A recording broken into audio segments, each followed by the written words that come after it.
मुंबई ते नागपूर राष्ट्रीय महामार्ग हा जळगावातून जातो। या महामार्गावर गेल्या 10 दिवसांपूर्वी खरडून ठेवलेल्या महामार्गामुळे एका महिलेचा मृत्यू झाल्याची घटना घडली होती आणि त्यानंतर TV9 मराठीने या महामार्गावरचे संपूर्ण खड्डे या ठिकाणी दाखवले होते। मात्र आता जे खड्डे आपण दाखवले होते ते कुठेही दुरुस्त किंवा खड्डे बुजवण्यात आले नाही आणि आता हे खड्डे आणखीनच धोकादायक बनण्याचं चित्र या ठिकाणी पाहायला मिळत आहे। आपण दृश्यांमध्ये बघतो आहे की आपण हा खड्डा आता टेपच्या साहाय्याने मोजला, जवळपास 10 फुटाचा लांब एवढा हा खड्डा आहे आणि जवळपास अर्धा फुटाचा खोल इतका असा हा मोठा खड्डा आहे। आणि या खड्डा वाचवण्यासाठी जे आहे या ठिकाणी वाहनधारक कशा पद्धतीने कसरत करतात ते मी तुम्हाला देखील दाखवतो। या महामार्ग जो आहे मुंबई नागपूर राष्ट्रीय महामार्ग आहे आणि अतिशय जीव घेणा आणि धोकादायक असा हा खड्डा या ठिकाणी बनलेला आहे। हा खड्डा चुकवण्यासाठी वाहनधारक जे आहेत मोठी कसरत या ठिकाणी करतात। भरधाव वेगाने वाहनं येतात, यांना या खड्ड्याचा अंदाज येत नाही। ज्यावेळी हा खड्डा या ठिकाणी लक्षात येतो त्यानंतर त्या ठिकाणी वाहनं जे आहेत हळू होतात आणि तो खड्डा या ठिकाणी चुकवण्याचा प्रयत्न करतात आणि या प्रयत्नामध्ये जे आहे मोठा अपघात या ठिकाणी घडण्याची शक्यता आहे।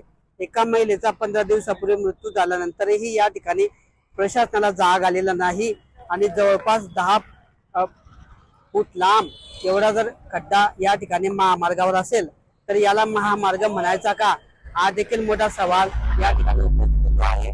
आपण दृश्यांमध्ये बघतो आहे की या ठिकाणी हा मोठा खड्डा जो आहे तो अत्यंत धोकादायक आणि जीव घेणा असा बनलेला आहे। रात्रीच्या वेळी या महामार्गावर याच ठिकाणी कुठलेही पथदिवे नाही, त्यामुळे खड्ड्याचा अंदाज न आल्यामुळे या ठिकाणी मोठा अपघात होण्याची शक्यता आहे। दुसरीकडे आपण बघू शकतो की दुभाजकाची देखील अत्यंत विदारक अशी अवस्था या ठिकाणी झालेली आहे। दुभाजक देखील या ठिकाणी तुटलेला आहे, त्यामुळे या ठिकाणी इलेक्ट्रिकच्या वायरी आहेत, त्या ठिकाणी केबल गेलेली आहे, ती या ठिकाणी केबल उघडी पडून विजेच्या धक्क्याने या ठिकाणी मृत्यू होऊ शकतो।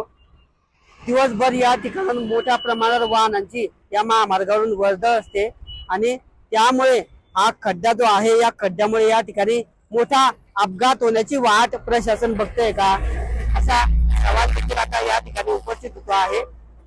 15 दिवसापूर्वी अपघातामध्ये एका महिलेचा याच महामार्गावर मृत्यू झाला। याच खड्ड्यापासून जवळपास 500 मीटरच्या अंतरावर महिलेचा रस्ता खरडून ठेवल्याने त्यावरून गाडी स्लिप झाली। महिला पडल्यानंतर तिच्यावरून वाहनाने तिला चिरडलं होतं।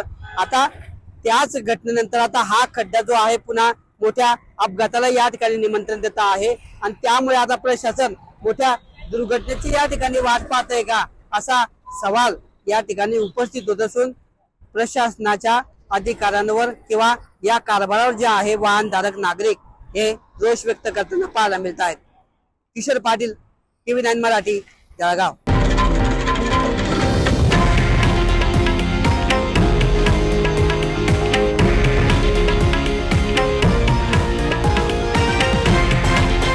हे आहे देशातील नंबर 1 न्यूज नेटवर्क आणि आपण पाहत आहात TV9 मराठी, एकमेव।